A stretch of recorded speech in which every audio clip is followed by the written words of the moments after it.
Baik, selamat pagi Bapak Ibu. Shalom. Saya melihat ada semangat ya, ada sukacita juga di dalam kehidupan kita masing-masing terpancar keluar dari wajah kita juga ya. Coba saling menyapa dulu satu dengan yang lain.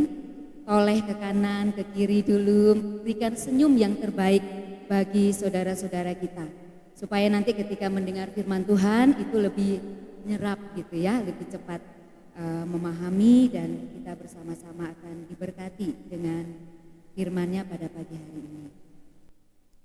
Mari Bapak Ibu kita akan bersama-sama melihat di dalam kitab Keluaran pasal 2. Keluaran pasal 2 ayat 11 sampai ayatnya yang ke-22.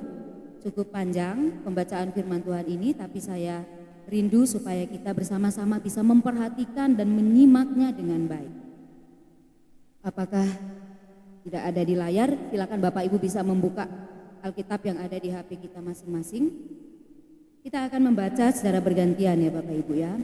Saya akan membacakan ayat yang ganjil. Jemaat sekalian silakan membaca ayatnya yang genap. Mari kita bersama-sama bangkit berdiri dan kita akan membaca bagian demi bagian dari firman Tuhan ini. Musa membela bangsanya, dia lari ke tanah Midian. Sekali lagi saya ingin memastikan dulu Bapak Ibu Saudara sekalian sudah menemukan Keluaran pasal 2 ayat 11 sampai ayat 22. Jika sudah menemukan, saya akan melanjutkan. Pada waktu itu, ketika Musa telah dewasa, ia keluar mendapatkan saudara-saudaranya untuk melihat kerja paksa mereka. Lalu dilihatnyalah seorang Mesir memukul seorang Ibrani, seorang dari saudara-saudaranya itu.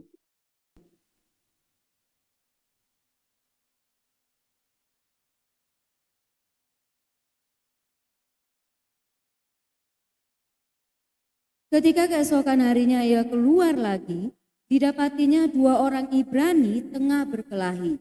Ia bertanya kepada yang bersalah itu, "Mengapa engkau pukul temanmu?"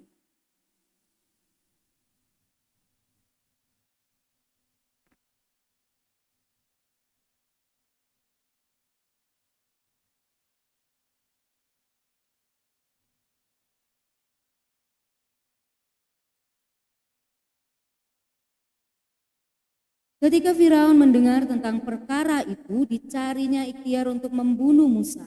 Tetapi Musa melarikan diri dari hadapan Firaun dan tiba di tanah Midian. Lalu ia duduk-duduk di tepi sebuah sumur.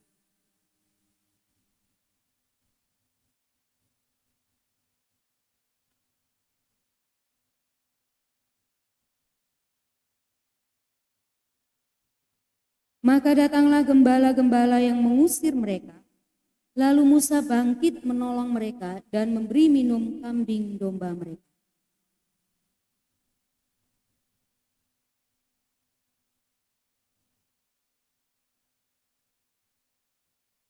Jawab mereka, "Seorang Mesir menolong kami terhadap gembala-gembala. Bahkan ia menimba air banyak-banyak untuk kami dan memberi minum kambing domba."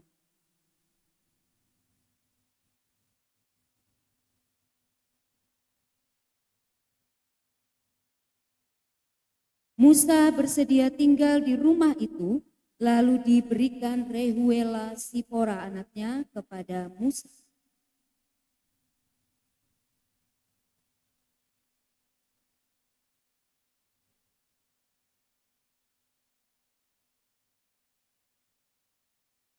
Amin, puji nama Tuhan, berbahagialah setiap kita yang mendengar firman Tuhan dan yang melakukannya di dalam kehidupan kita masing-masing. Bapak Ibu dipersilahkan untuk duduk kembali. Bapak Ibu yang terkasih, beberapa hari yang lalu saya didatangi oleh seorang teman, hamba Tuhan juga. Dan kami banyak berbicara, banyak hal. Termasuk salah satunya kami juga banyak sharing tentang firman Tuhan. Dan salah satu yang kami sharingkan adalah Musa ini. Yang jadi perenungan saya secara pribadi juga. Dan saya angkat untuk menjadi khotbah pada pagi hari ini. Nah, tema khotbahnya adalah From Zero to Hero. From zero to hero. Artinya dalam bahasa Indonesia apa ya? Dari nol kemudian menjadi seorang yang dipakai Tuhan, kurang lebih seperti itu ya. From zero to hero itu dari nol menjadi seorang pahlawan. Itu tema yang saya angkat pada pagi hari ini.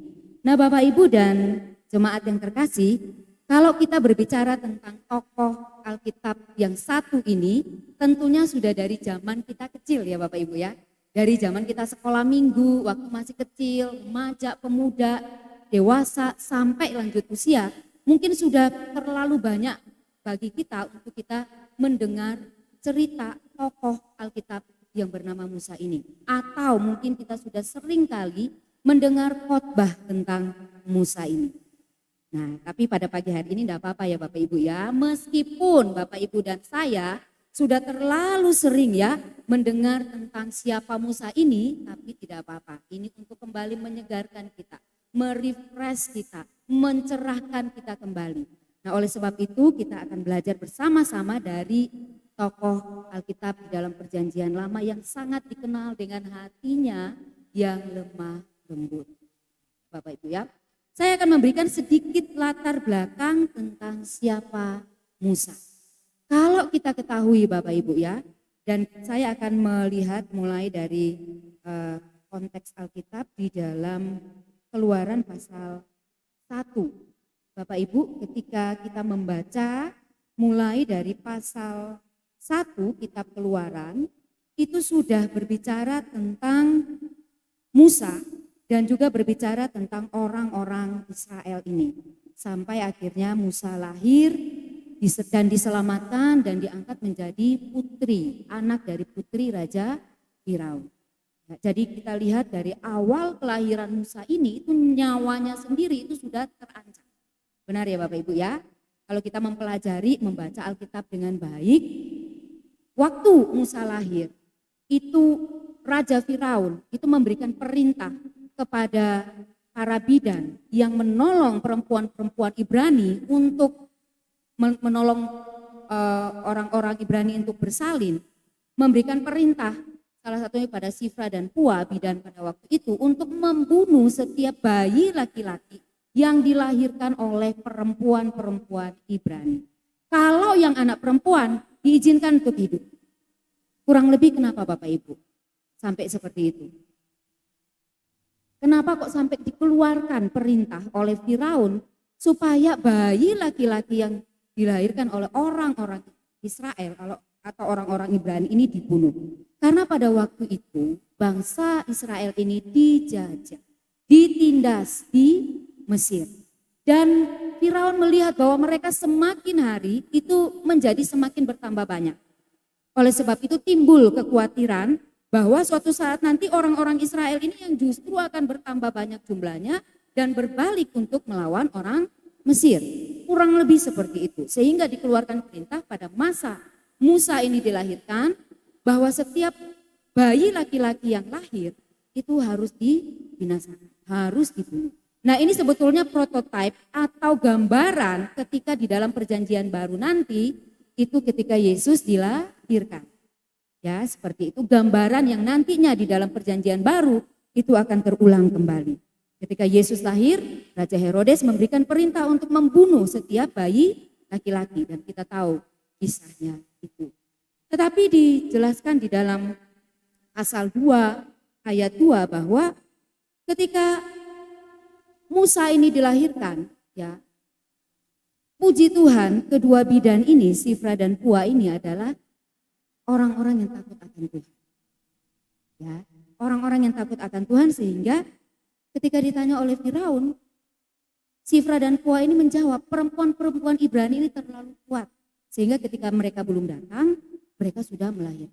Dan Musa ini ketika lahir oleh ibunya disembunyikan selama 3 bulan, kemudian setelah 3 bulan itu dia sudah tidak bisa menahan lagi, tidak bisa menyembunyikan lagi. Singkat cerita Musa akhirnya ditaruh di dalam satu keranjang seperti itu, dihanyutkan di Sungai Nil, kemudian pas pada waktu itu Tuhan atur juga putri Firaun ini sedang mandi di situ, lalu dia melihat ada seorang anak bayi yang di dalam keranjang tersebut, lalu diangkatlah oleh putri Raja Firaun ini menjadi anak-anaknya.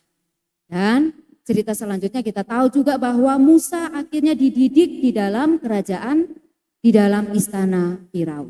Itu sejarah singkat ya tentang bagaimana Musa yang sejak awal lahirnya itu nyawanya juga sudah terancam. Dan itu sedikit latar belakang tentang siapakah Musa ini. Tuhan menyelamatkan nyawa dan hidup dari Musa. Dan lebih hebatnya lagi Tuhan atur sehingga ibunya Musa ini yang kemudian dipanggil untuk datang ke istana untuk memberi susu kepada Musa, untuk mendidik Musa juga.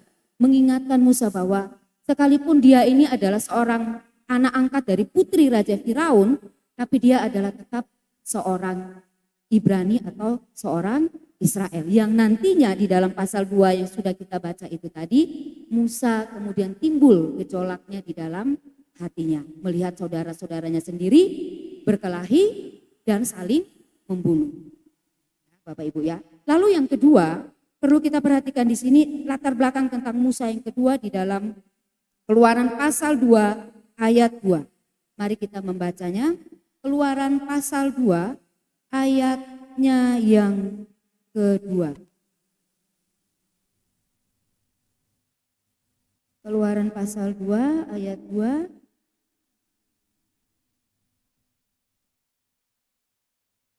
Maafkan saya. Keluaran pasal 2 ayat 12.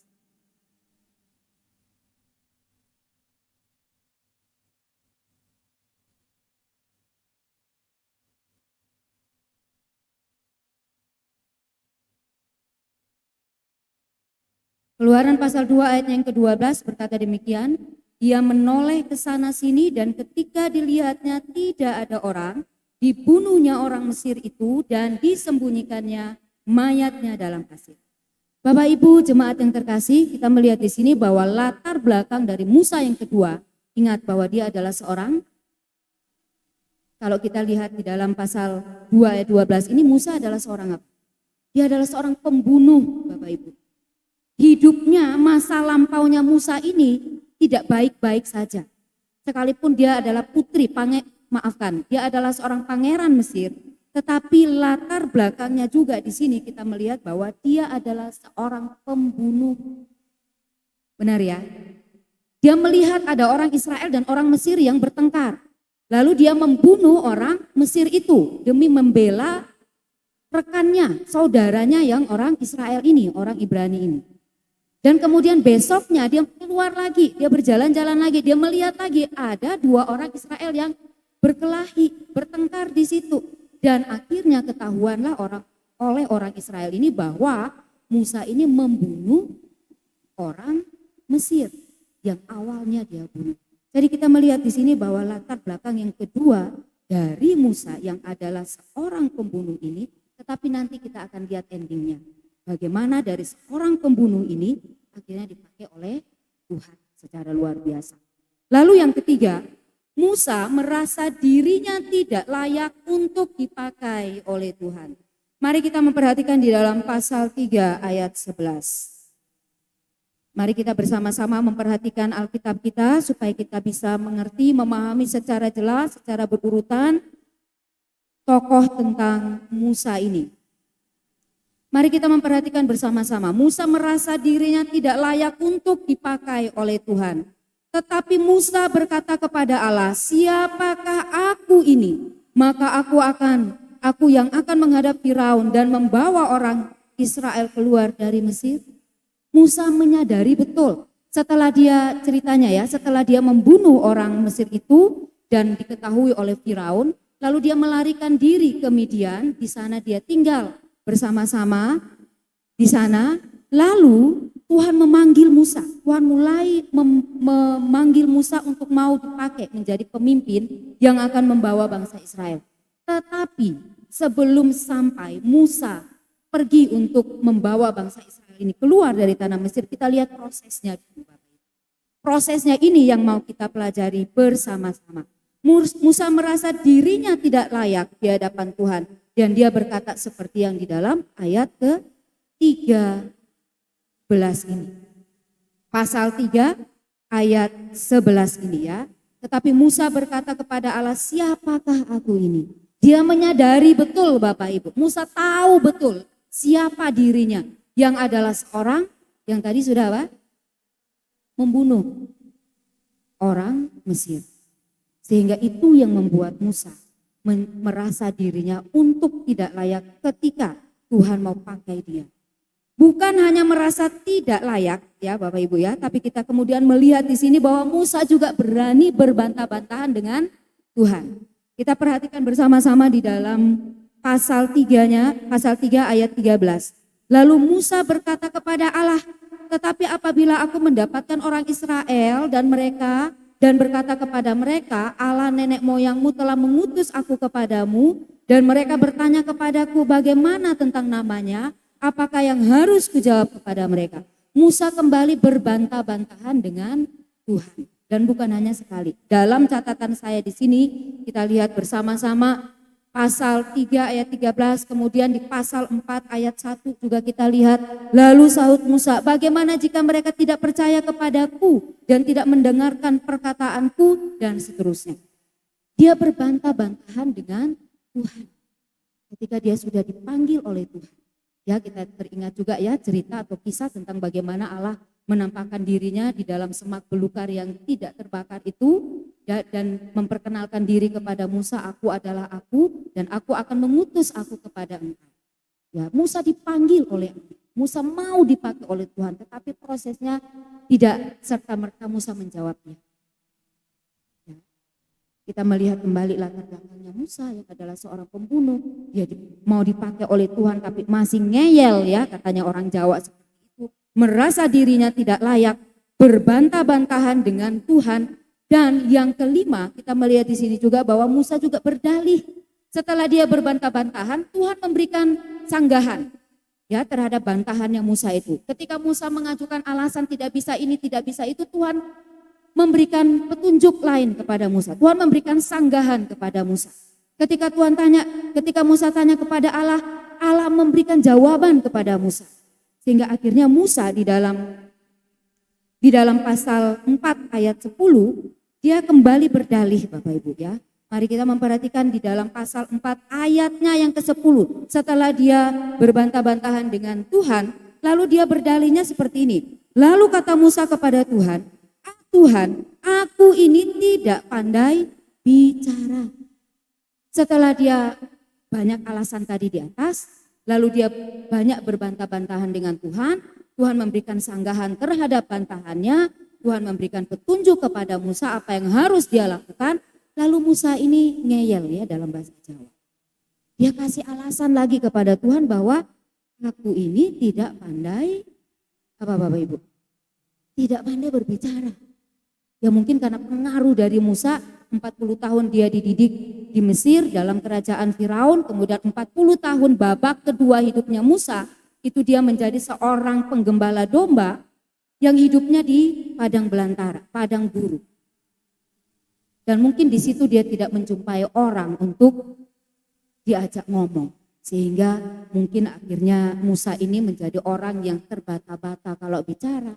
Sehingga muncul di dalam pasal 4 ini, aku tidak pandai ngomong, aku tidak bisa berbicara.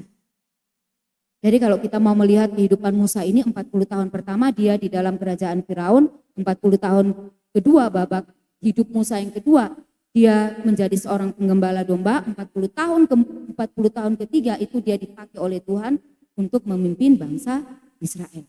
Sekalipun nanti akhirnya Musa tidak masuk ke dalam tanah akibat melanggar perintah Tuhan. Satu ketidaktaatan Musa aja mengakibatkan dia tidak taat. Tapi bukan berarti juga Tuhan maksudnya Tuhan mengabaikan Musa, tidak ya. Tuhan tetap mengasihi Musa dan Tuhan mengizinkan Musa hanya melihat, memandang dari jauh tanah perjanjian itu seperti apa. Jadi Bapak Ibu yang terkasih, ini sedikit latar belakang Musa. Musa berdalih lagi dia tidak pandai bicara, pasal 4 ayat 10. Lalu dia masih berbantah lagi ya Bapak Ibu, setelah dia ngomong bahwa dia tidak pandai berbicara, lalu Tuhan mengingatkan Musa, bukankah kamu punya seorang saudara yang bernama Harun? Tuhan akan memakai Harun untuk menjadi pendamping dari Musa pergi menghadap Raja Firaun bersama-sama dengan Harun yang akan menjadi juru bicaranya Musa. Tetapi Musa berdalih lagi Bapak Ibu ya. Ngeyel lagi Musa nih. Pasal 4 ayatnya yang ke-13. Mari kita lihat bersama-sama. Tetapi Musa berkata, Tuhan, utuslah kiranya siapa saja yang patut kau utus.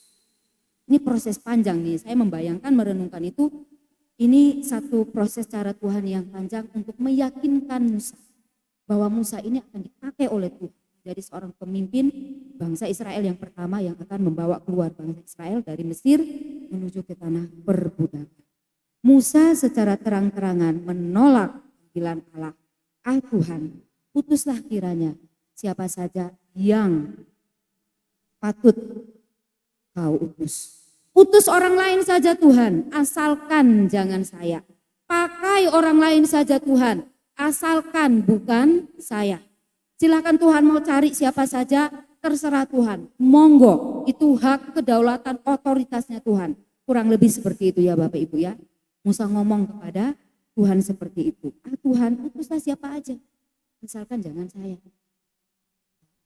Karena Musa merasa dirinya tidak layak tadi, karena mungkin dia melihat dirinya adalah seorang pembunuh latar belakangnya, kemudian dia juga berbantah-bantahan banyak alasan dan lain sebagainya, dia merasa diri juga petah lidah ya kalau bahasa Alkitab menggunakan istilah itu, atau dia merasa dirinya tidak pandai berbicara, tidak bisa ngomong.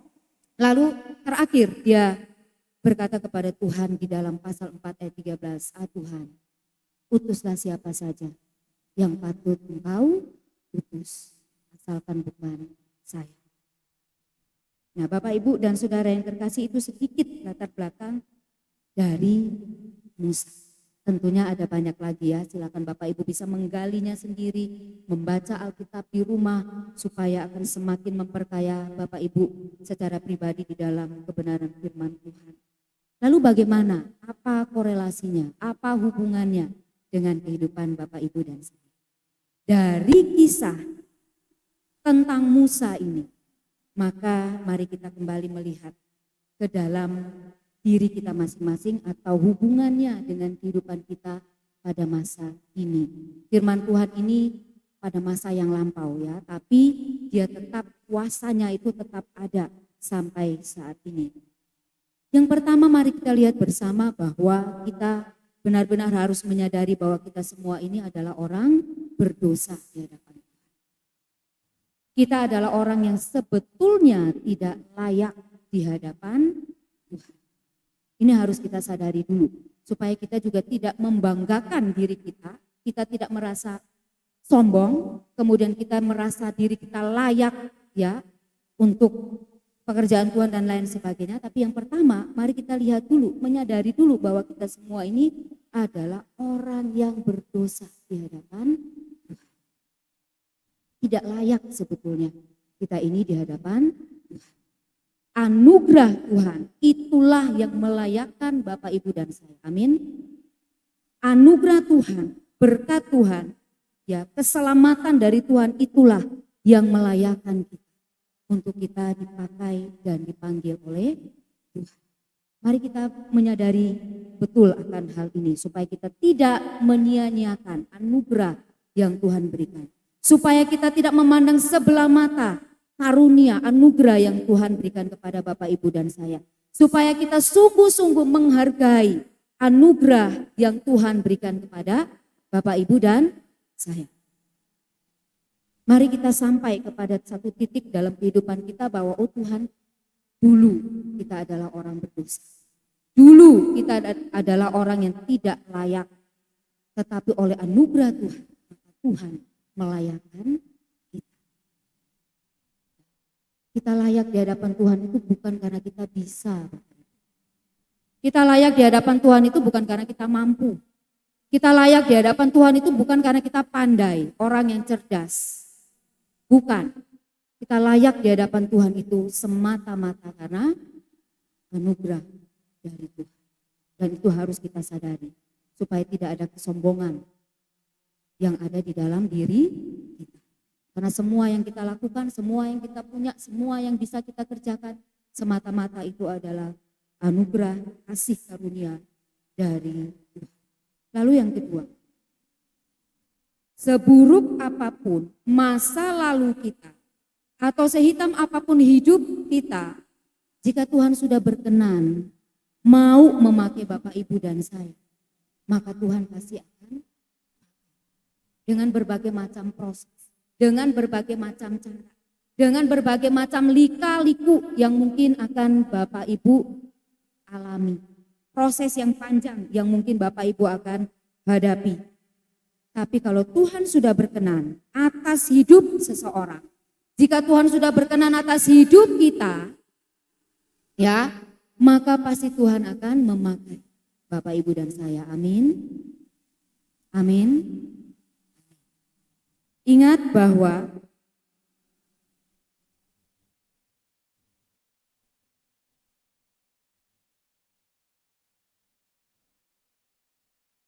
biar kita bisa fokus juga.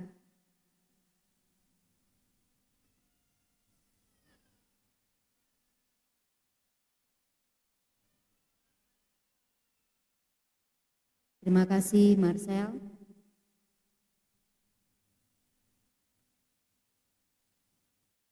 Baik, Tuhan tidak akan melihat masa lalu kita sehitam segelap apapun kehidupan masa lalu Bapak Ibu. Ketika Tuhan sudah memilih dan menetapkan Bapak Ibu untuk menjadi pengikutnya, untuk dipakai oleh Tuhan, maka Tuhan pasti akan memakai kita. Amin. Ingat bahwa Musa adalah seorang pembunuh. Daud adalah seorang anak remaja yang diragukan kualitasnya. Ingat kisah tentang Daud juga ya Bapak Ibu ya. Ketika dia hendak maju berhadapan dengan Goliat, semua orang meragukan Daud yang masih muda belia, seorang anak remaja ingusan, anak remaja kemarin sore yang tidak punya pengalaman dalam berperang dan lain sebagainya. Banyak orang meragukan Daud, termasuk saudara-saudaranya sendiri meragukan Daud. Raja Israel pada waktu itu Saul pun meragukan Daud. Tetapi justru orang yang diragukan oleh banyak orang, oleh semua orang pada waktu itu, justru orang itulah yang dipakai oleh Tuhan untuk mengalahkan Goliat sang raksasa itu. Ingat bahwa Daud diragukan, pernah diragukan, tapi dia dipakai oleh Tuhan secara luar biasa. Petrus adalah seorang yang pernah menyangkal Tuhan. Ini kehidupan masa lalu dari pengikut-pengikut Tuhan, tokoh-tokoh Alkitab yang terkenal, tokoh-tokoh Alkitab besar, yang punya kehidupan masa lalu yang hitam, yang gelap. Tetapi ketika Tuhan sudah mau memakai mereka, kedaulatan Tuhan atas mereka, Tuhan berotoritas atas mereka, maka mereka pun taat kepada perintah Tuhan. Petrus adalah seorang yang pernah menyangkal Tuhan. Tapi dari seorang yang pernah menyangkal Tuhan, dipakai oleh Tuhan secara luar biasa. Amin ya Bapak Ibu ya. Paulus, kalau kita belajar tentang siapa Paulus, itu kehidupannya juga luar biasa. Paulus itu bisa kita katakan sebagai seorang teroris pada masa kini ya, istilah teroris ini. Kenapa bisa kita katakan sebagai seorang teroris? Karena memang Paulus ini kan sebelum dia bertobat dan berubah nama menjadi Paulus, namanya adalah Saulus. Dia adalah seorang pembunuh juga, penganiaya jemaat, mencari-cari orang percaya untuk dihabisi. Tapi Tuhan juga menangkap. Tuhan juga memakai Paulus pada akhirnya. Membawa Paulus masuk dalam suatu pertobatan. Dan pada akhirnya dipakai Tuhan luar biasa. Sebagian besar kitab dalam perjanjian baru ditulis oleh Rasul Paulus ini. Jadi Bapak Ibu, renungkanlah ini. Masa lalu Bapak Ibu seperti apa? Masa lalu saya seperti apa? Hitamkah? Gelapkah? Puji Tuhan kalau fine-fine aja. Itu berkat, anugerah dari Tuhan yang patut kita syukur. Tapi kalau kita mendapati diri kita hidup masa lalu saya ternyata seperti ini. Merasa diri tidak. Ingat bahwa kita dilayakkan itu karena bukan karena kebaikan Bapak Ibu dan saya. Bukan karena perbuatan baik kita. Tapi karena anugerah. Masa lalu kita mau sehitam apapun, sekelam apapun, seburuk apapun, sejahat apapun, tapi ketika Tuhan sudah membawa kita, proses kita untuk datang kepada Tuhan, maka Tuhan tidak akan melihat kehidupan masa lalu. Tuhan tidak melihat Musa sebagai seorang pembunuh. Tuhan tidak melihat Daud sebagai orang yang diragukan. Tuhan tidak pernah melihat Simon Petrus yang pernah menyangkal dirinya. Tuhan tidak pernah melihat Paulus yang dulu penganiaya jemaat, seorang pembunuh juga. Tapi Tuhan membawa masuk dalam satu kehidupan yang baru, dibentuk oleh Tuhan, diproses oleh Tuhan, dan hidupnya menjadi berkat bagi banyak orang. Lalu yang ketiga Bapak Ibu, yang pertama tadi kita harus menyadari ya bahwa kita semua adalah orang berdosa yang membutuhkan anugerah dari Tuhan. Lalu yang kedua, seburuk apapun masa lalu kita, sehitam apapun hidup kita, jika Tuhan sudah berkenan atas kita, maka kita tidak bisa melarikan diri dari hadapan Tuhan. Lalu yang ketiga, jangan pernah menolak atau lari jika Tuhan sudah memilih Bapak Ibu dan saya. Amin. Masih ingat kisah tentang Yunus juga? Yunus juga lari dari hadapan Tuhan Bapak Ibu. Dia berbelok. Tuhan memerintahkan dia ke sini, dia berbelok ke sini. Tapi akhirnya bagaimana Bapak Ibu? Siapa yang mau melawan otoritas? Siapa yang bisa melawan kedaulatan Tuhan? Tidak bisa ya. Sekalipun dia berbelok ke sini, tapi Tuhan pada akhirnya memanggil dia juga untuk kembali kepada jalan Tuhan. Jangan pernah lari dari hadapan, jangan pernah menolak jika Tuhan sudah memilih dan memanggil. Ini ada hubungannya nanti dengan ayatnya yang keempat juga ya, poin yang keempat. Nah poin yang keempat di sini kita melihat bahwa ini poin penting bagi kita karena kita selalu banyak alasan, termasuk saya juga, saya menyadari juga ya. Atau jangan sampai kita ini banyak alasan ketika Tuhan sudah memanggil kita. Tuhan, nanti tunggu dulu. Ya. Sabar Tuhan, masih kuat, masih muda, masih gagah perkasa ini. Tunggu nanti ketika aku sudah tua, baru saya mau melayani Tuhan. Gitu ya Bapak Ibu ya. Ini kan banyak alasan kita ya, yang seringkali kita sampaikan kepada Tuhan ya. Seperti Musa itu loh. Ketika Tuhan ini memanggil Musa, Musa ini terlalu banyak alasan. Tuhan, jangan saya bohong. Saya ini gak bisa berbuat apa-apa Tuhan. Saya gak bisa ngomong Tuhan. Putus yang lain aja Tuhan. Nah kalau semisal Bapak Ibu, Tuhan panggil Bapak Ibu ya untuk melayani lah. Kira-kira Bapak Ibu mau apa? Melayani itu banyak ya.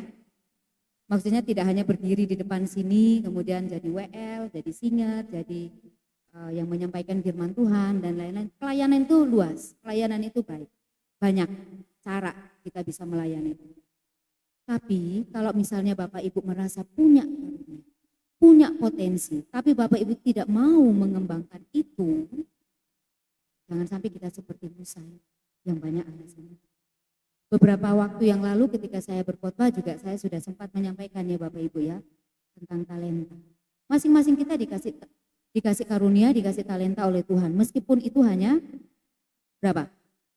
Meskipun itu hanya berapa Bapak Ibu? Meskipun itu hanya satu. Tapi masing-masing kita punya yang namanya talenta itu. Apakah kita mau menguburnya seperti hamba yang ketiga itu? Ataukah kita mau mengembangkannya? Saya sudah pernah menyampaikan juga ya di dalam firman Tuhan ini, mari Bapak Ibu. Saya yakin Bapak Ibu juga punya bakat, punya potensi, mari bersama-sama kita bergandengan tangan, jadi satu tim pelayanan sehingga akan banyak bermunculan. Nanti yang jadi WL mungkin ada yang lain ya, Bu, saya mau jadi WL, Bu, monggo. Dari tidak bisa menjadi bisa. Asalkan apa Bapak Ibu? Asalkan apa? Ada niat dulu, punya kemauan dulu. From zero to hero. Itu nanti poin yang terakhir tuh.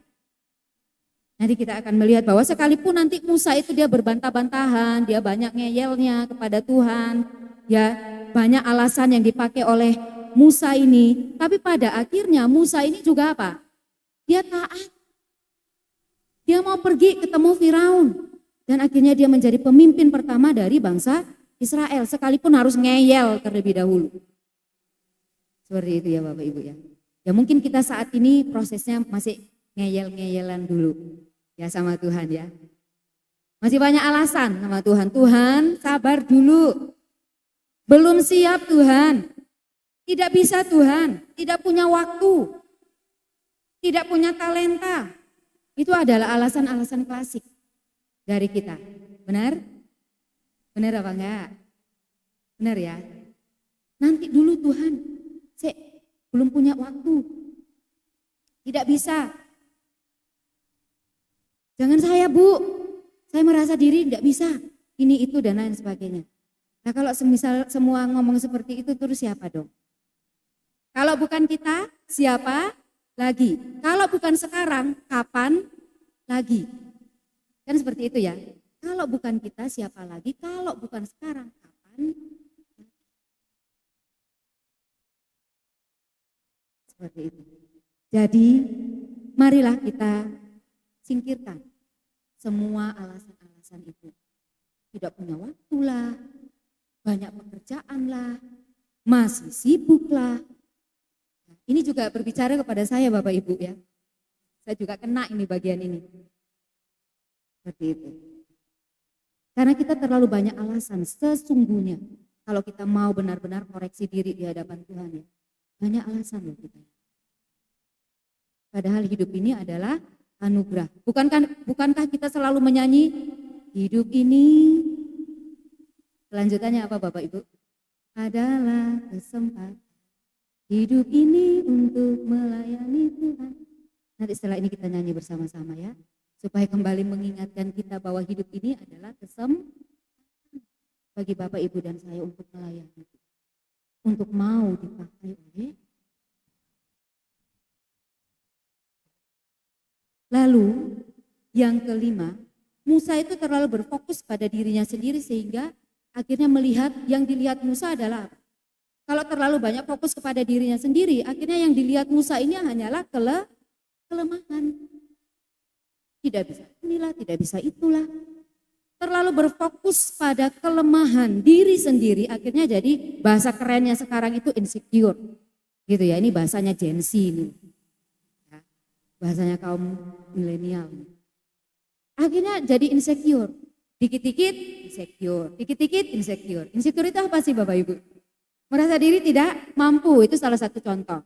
Merasa diri minder, itu insecure itu. Orang-orang yang insecure itu seperti itu.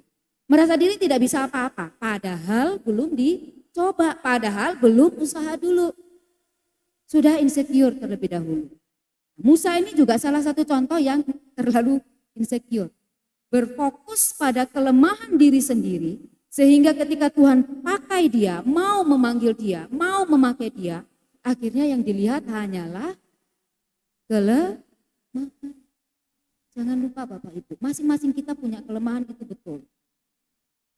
Benar ya, kita bukan orang yang sempurna. Tapi jangan lupa juga bahwa masing-masing kita, Bapak Ibu ini, punya yang namanya apa? Punya yang namanya, kalau ada kelemahan pasti ada kelebihan juga dong. Seperti itu. Jadi mari kita jangan insecure terus menerus. Lihatlah bahwa kita masing-masing punya potensi itu tadi. Punya kelebihan yang ayo kita kembangkan bersama. Ayo kita gali bersama. Temukan karunia, temukan kelebihan-kelebihan yang Bapak Ibu punya. Kembangkan itu semua. Lalu mari kita pakai untuk mendukung pekerjaan Tuhan. Amin. Sekarang coba Bapak Ibu koreksi ya, introspeksi diri. Kelebihan apa sih yang Bapak Ibu punya? Ada yang bisa nyanyi, mari silakan bergabung bersama tim pelayanan dalam gereja. Ada yang jadi pendoa, silakan Bapak Ibu bisa mendoakan jemaat pekerjaan Tuhan. Temukan apa yang menjadi kelebihan Bapak Ibu, kembangkan itu, pakai untuk pelayanan, pakai untuk hormat kemuliaan bagi nama. Amin. Jangan berfokus pada diri sendiri dengan segala kekurangan dan kelemahannya. Nanti kita jadi orang-orang yang insecure, Bapak Ibu.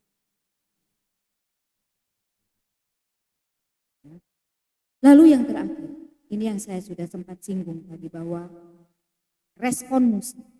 Sekalipun dia berbantah-bantahan dengan Tuhan, sekalipun dia banyak alasan dengan Allah, sekalipun dia banyak